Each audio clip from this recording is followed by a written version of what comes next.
Donc c'est Thibaut, je suis diplômé depuis 2010 du Master CEAP et j'ai le plaisir depuis 7 ans d'animer le Challenge des acteurs publics.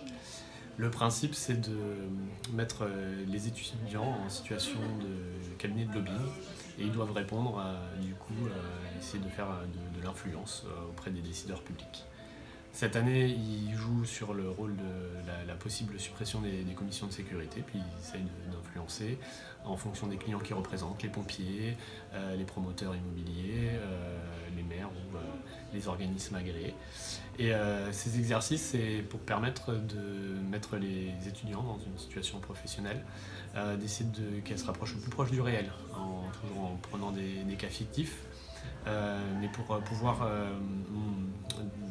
développer leur capacité à s'adapter à des situations professionnelles sur lesquelles ils n'ont pas forcément de connaissances, mais sur lesquelles ils peuvent mobiliser tout ce qu'ils ont appris et sur lesquelles, en général, ils font des très bonnes prestations.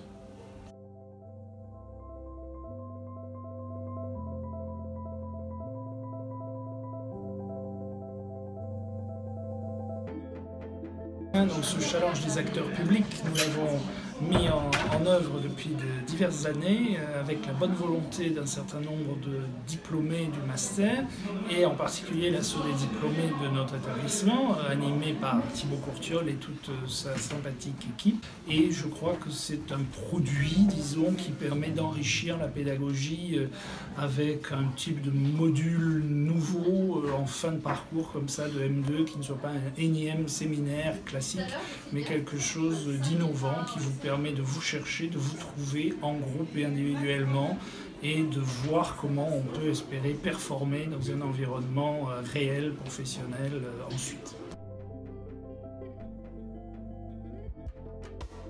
Dans une première phase du challenge, les groupes ont rédigé des offres commerciales à destination des clients.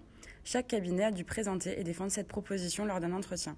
À l'issue de cette première phase, 4 groupes ont été sélectionnés, chacun représentant un client, avant la délibération finale le 20 mars pour dégager un vainqueur. Donc on est les heureux gagnants du challenge 2019 des acteurs publics. On est très heureux d'avoir gagné, on s'est beaucoup donné sur ce projet, on a énormément travaillé.